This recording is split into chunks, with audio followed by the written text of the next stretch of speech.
And so why is that? Well, okay, so you start your path and you think that you're heading, towards your star. And so you go in that direction. And then, because you're here, the world looks a particular way, but then when you move here, the world looks different, and you're different as a consequence of having made that voyage. And so what that means is that now that thing that glimmers in front of you is going to have shifted its location, because you weren't very good at specifying it to begin with, and now that you're a little sharper and more focused than you were, it's going to reveal itself with more accuracy to you. And so then you have to take it's almost like a 180-degree reversal. But it isn't, because, you've gone this far, and that's a long ways to get that far. But that's a lot farther than you would be if you just stayed where you were, waiting. And so it doesn't matter that you overshoot continually. Because as you overshoot, even if you don't learn what you should have done, you're going to continually learn what you shouldn't keep doing. And if you learn enough about what you shouldn't keep doing, then that's tantamount at some point to learning at the same time what you should be doing. So it's okay. So it's like this. Now, what's cool about it, though, I think, is that as you progress, the degree of overshooting starts to decline, right? And that we know that there's nothing hypothetical about that. As you learn a new skill, like even to play a song on the piano, for example, you overshoot madly. You're making all sorts of mistakes to begin with, and then the mistakes,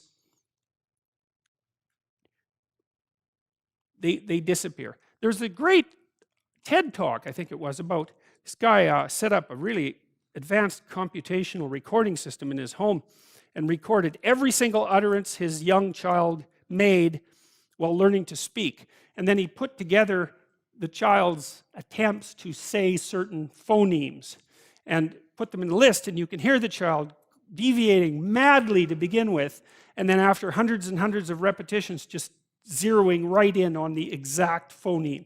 So, you might not know this, but when kids babble, because they start babbling when they're quite young, they babble every human phoneme, including all sorts of phonemes that adults can't say. And then they die into their language, so that after they learn, say, English, then there's all sorts of phonemes they can no longer hear or pronounce. But to begin with, it's all there, which is really quite interesting. But so as they learn a particular language, they zero in on the proper way to pronounce that, and their errors minimize. And every time you learn something, that's how it is. And that's really useful to know, too, because it means that it's okay to wander around stupidly before you fix your destination. Now, you see that echoed in Exodus, right?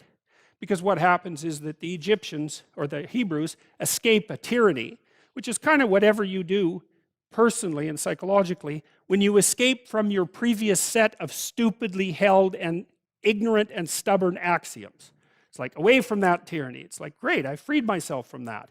Well, then what?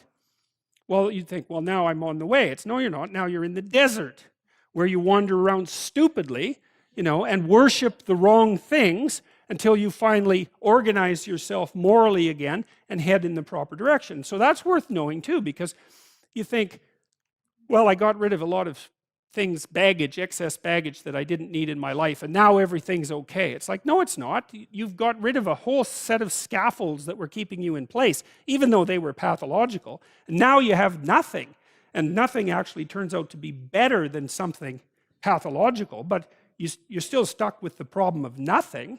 And that's exactly why Exodus is structured the way that it is. It's that you escape from a tyranny. It's, hooray, we're no longer slaves. Yeah, well, now you're nihilistic and lost.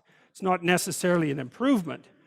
But it is see, it's also useful to know that, because you can also be deluded into the idea that, imagine that you're trying to become enlightened, which might mean to turn all those parts of you on that could be turned on. You think, well, that's just a linear pathway uphill. It's just from one success to another. No, it's not. It's like, here you are, and you're not doing too badly, and the first step is a complete bloody catastrophe. It's worse. And then maybe you can pull yourself together, and you hit a new plateau, and then that crumbles and shakes, and bang, it's worse again. And so, because part of the reason that people don't become enlightened is because it's punctuated by intermittent deserts, essentially, by intermittent catastrophes. And if you don't know that, well, then you're basically screwed, because you go ahead on your movement forward and you collapse and you think, well, that didn't work, I collapsed. It's like, no, that's par for the course. It's not indication that you failed, it's just indication that it's really hard. And that when you learn something, you also unlearn something. And the thing you unlearned is probably useful, and unlearning it actually is painful. You know, let's say if you have to get out of a bad relationship.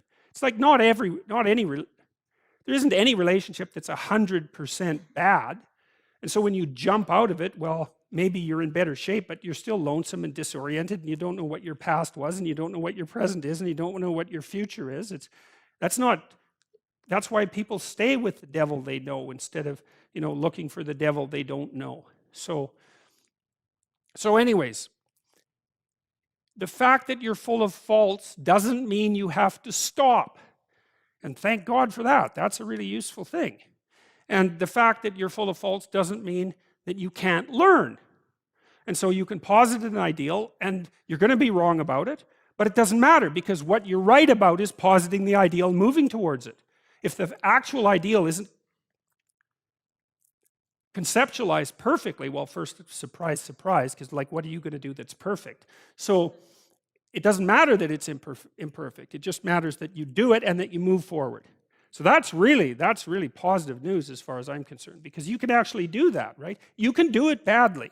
Anyone can do that. So that's useful. Okay, so like if you were an efficient person, you would have just done that. But you're not. But who cares? You know, you still end up in the same place. And maybe the trip is even more interesting. Who knows? Probably too interesting.